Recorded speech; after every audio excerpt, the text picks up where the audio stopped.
Alright mga idol, mga ka-barbers, no? For today's video, unboxing na naman at saka comparison natin. Ito ay siyempre gamit natin sa ating araw-araw na hanap buhay. Ito ay nag-iisang tadadang! Tama yung nakita nyo guys. Ito yung ating i-unbox ngayon na nabili natin sa Shopee sa halagang 1,750. Kasama na yung voucher na Shopee nun. Saka nakasil kasi si Edmel Clippers Barber Supply. Nakasil siya ng 1.8 megit. Siguro 1.9 tapos naka-voucher siguro para mahigit mga 100. Kaya nagiging 1,750 na lang. Alright. So, ayan guys, no? Ganda pala to sa sealer na to. May mga pa-previous pang. Ayan. Yung labaha guys. Maganda. Maganda din yung labaha niya guys. At may pa-sticker pa.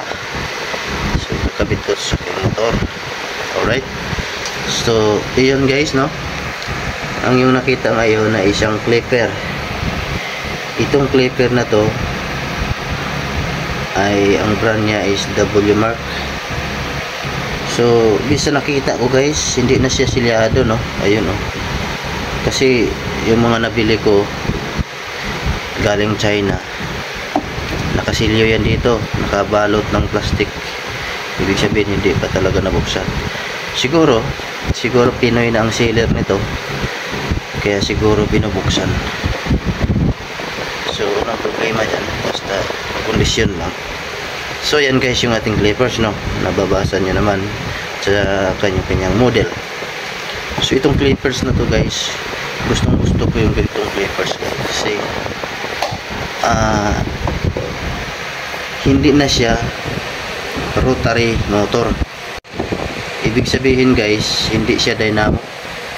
Magnetic motors, kung familiar kayo sa wall clippers, yung mga corded na clippers, ang mga motor nun ay magnetic na. So ibig sabihin, pag sinabing magnetic guys, mas matagal masira compare dito sa atin na dynamo. Okay, ang dami niyang guys. So dalawa yung binigay na sticker. So thank you seller, no, for that. Na-appreciate ko yung mga pa-previous mo. So ayan guys, no, ito yung ating clippers na in-order. Ang kulay na tama naman yung pinadala na kulay blue.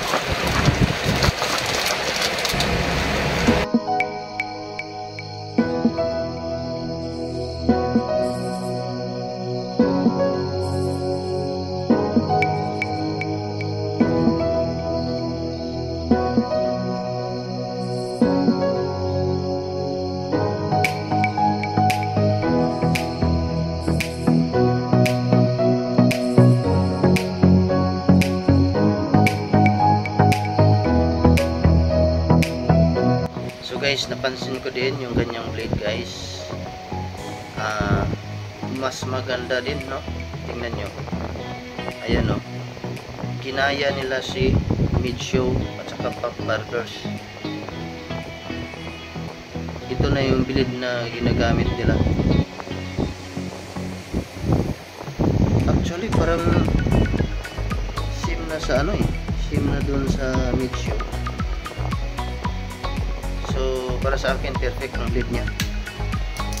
Kasi, ginaya nila si Midshow. Meron na siyang, tingnan naman, yan o. May mga upa sa gitna. Yan o, istakan ng langis. Ganon din kay Midshow. So, para sa akin, mas maganda na din to. Parang Midshow style na din yung kanyang blade. Ayan o. So, mabuti naman nag-upgrade si W Mark. Sana lahat ng blade nila ganito na, gaya na sa Midshow. Ayan. So yan guys, maganda yung tunog. So mamaya isisiro pa natin to. Okay na ako dito sa blade. Hindi ko na papalitan kasi yung VGR ko guys, pinapalitan ko ng blade ng FX na blade, fade blade. Mas lalong lumakas nung pinalitan ko nun kasi ceramic yun. So ang ganda talaga ng, hindi kayo magsisi dito guys, halagang 2,000 pwede na. Pero para sa akin, kung pagsak pa ng 1K, mas lalong maganda.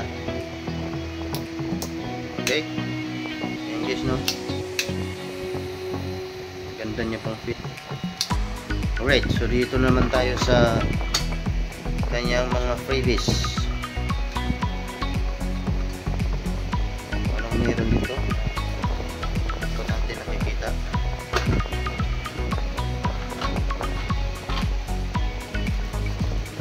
Ayan yung kanyang box guys, mayroong manual. So ayun, meron pang free na. So pang-flip ito sa book. Wow, nice, nice. Na-appreciate ko yan. Email, papers, papers.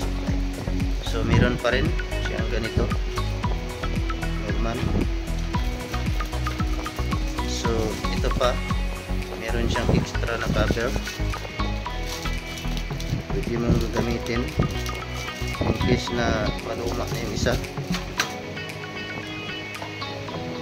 So meron pa tayong type C na cable. Okay, so ang kagandahan pa nito guys, meron pa talaga siyang stand. Yan ang kagandahan dito guys. Pero ang nakita ko lang downside dito guys, pag type C tapos meron siyang stand, medyo masikip. Hindi mo siya pwede na pag i-remove mo na siya sa clipper, medyo hawakan mo to kasi sumasama siya. Hindi gaya doon sa aking VGR, kahit ilagay mo siya dito, pag ganun, makuha mo siya kahit hindi mo siya hawakan kasi naka ano lang yun spring lang, spring type yun. Kaya yan lang naman ang disadvantage dyan sa type C. So yan, ito ang ihabol ko din guys, mayroon na din siyang adapter kasi karamihan ngayon sa mga clipper, nitipid nila, hindi na sinasama. So advantage ito sa akin, kaya ito talaga kinuha ko. Alright, so actually meron pa talaga siya kasi yung mga plug outlet natin hindi siya bilog, ito kasi bilog. So ayan, thank you again Itmel Clippers Barber Supply. At saka ayan, meron siyang anim na ano, clipper guard or bleed guide. Ang tawag ko dito, bleed guide. Hindi mo naman siya masasabing guard kasi ginagamit mo naman siya guide gaano kakapal ang buhok. Okay, so bleed guide ang tawag ko dito, na merong anim. So kagandahan nito guys, 1, 2, 3, 4, tapos meron siyang 0.5 at saka 1.5. Ang 0.5 at saka 1.5 ang importante dito. 0.5 at saka 1.5 or 1 and 1/2. Yan ang maganda dito guys. Alright, so yan lang siguro, no, ang kasama. So ito marami. So testing na natin to kung gagana. Okay, maraming salamat sa panonood. Sana nakakuha ng idea kung kayo bumibili ng mga gamit ang gupit sa ating hanap buhay. Alright.